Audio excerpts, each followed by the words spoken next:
Здраво, дечки, добре дојдовте во уште едно Дома со Леа видео. Ова видео на ваше барање е продолжение на видеото за користење нокширче. Доколку го немате гледано првото видео, кликнете на картичката овде горе. Сакам да споделам повеќе детали за тоа како се одвиваше тренингот за користење нокширче на моето бебе. Како што гледате во претходното видео, ние почнавме со овој тренинг некаде на 5,5 месеци, за до некаде 7,5 месеци бебето да нема дилеми за какање во нокширче. Не сме независни од пелени, меѓутоа сето користење на пелени се одвива многу по контролирано и многу по хигиенски.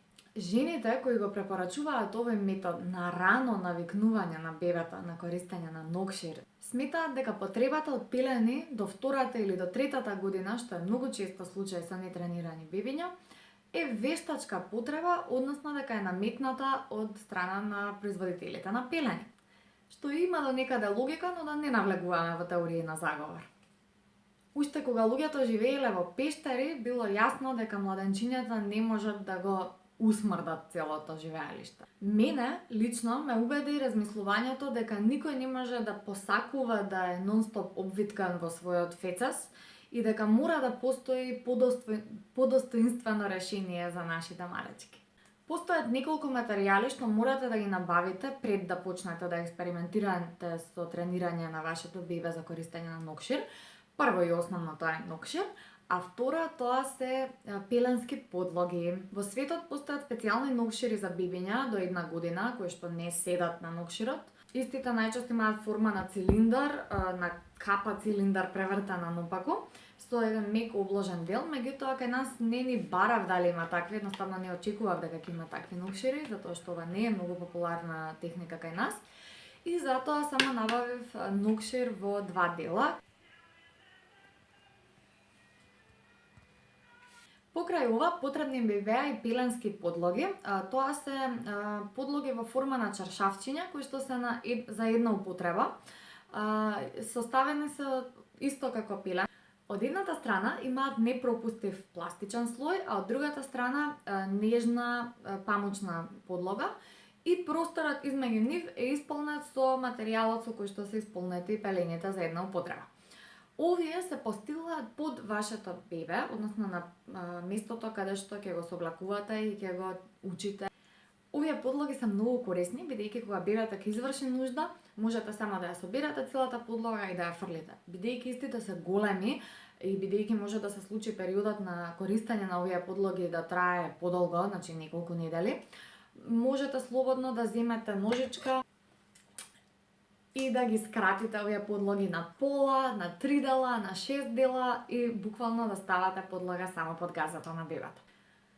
Навикнувањето на користење нокширче одеше во неколку фази и морам да кажам изненадана сум колку брзо бебето учи кога сме посветени на тоа да го научиме нешто. Првите 3 недели работевме на навикнување на бебето да врши нужда вон пелена, соблечено и шифрирање на звуците.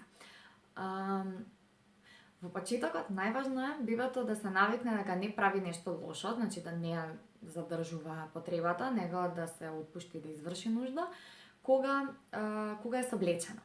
Бидејќи ова може да потрае додека оно да свати што очекувате од него, најдобро е во тој период да не го држите, посебно нели ако е мало, како ќерка ми што беше 5,5 месеци кога почнавме, туку да го легнете и едноставно да го оставите да се опушти и да ја заврши својата работа.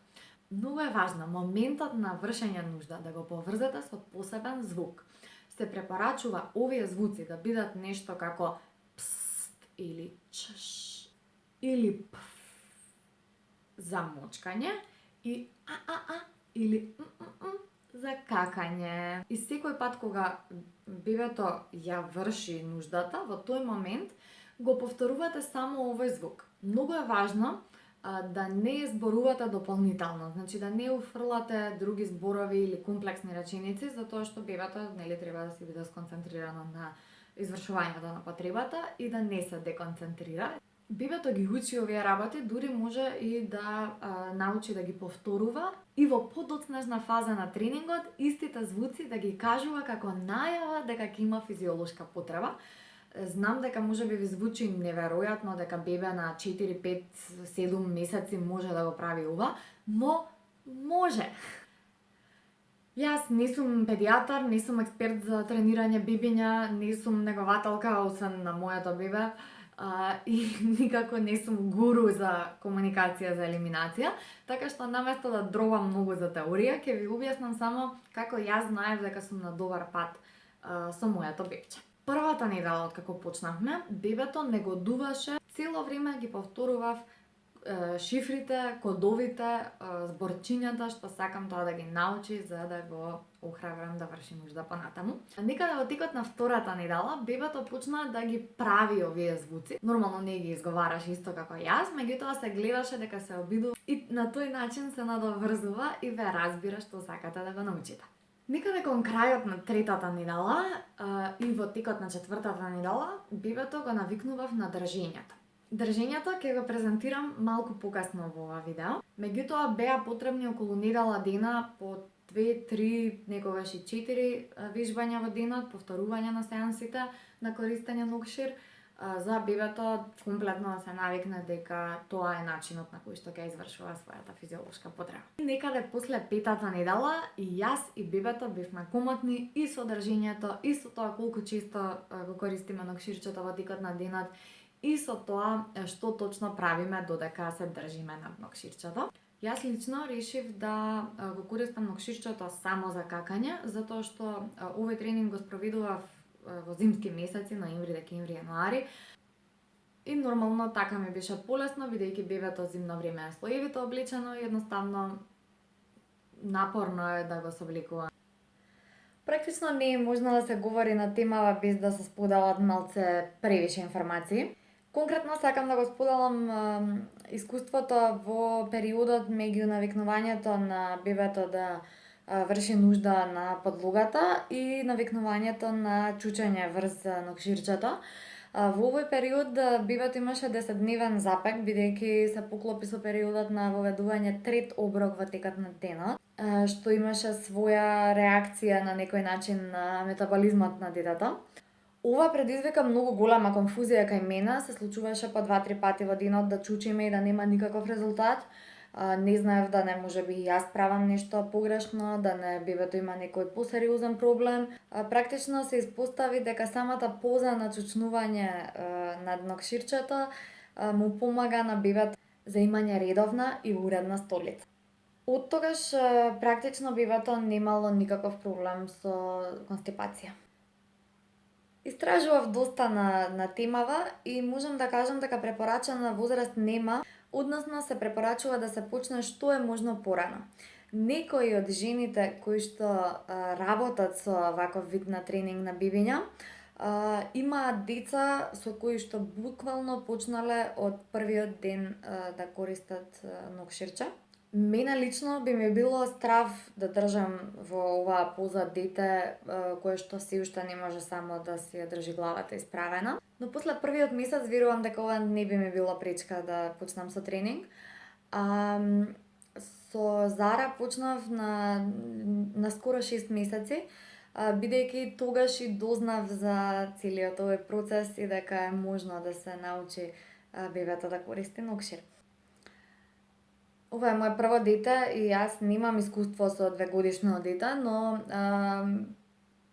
читав дека се препорачува ваквиот тренинг да се прави пред бебето да наполни 18 или 20 месеци, бидејќи подоцна наводно влегуваат во некоја фаза каде што повеќе пружаат отпор и се и наедат на вербалните инструкции од родителите, па е малце потешко да се убеди детето дека треба да користи нокшир и токму од ваквото натегање ќе ве спаси доколку порано и со време го истренирате вашето бебе.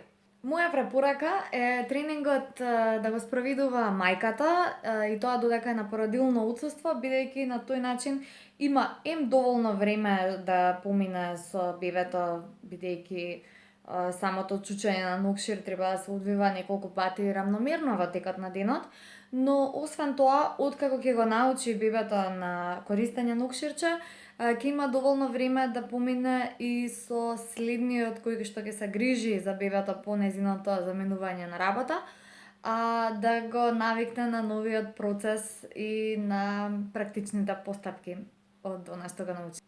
Ги охрабрувам сите мајки и татковци кои го гледаат ова видео да си дадат шанса и да му овозможат на своето бебе подостоинствено бебештво. Нема особа која што сака да седи врзана со своите фекалии по цел ден. Бебето е спремно, прашањето е дали сте вие спремни. Не заборавајте да го препратите ова видео на секој со мало бебенце. Да стиснете лайк и да се претплатите на канал. Пишете ми во коментари кое е вашето искуство, дали можеби сте се обиделе или сте размислувале да пробате нешто слично и доколку во меѓувреме сте пробале, како ви оди.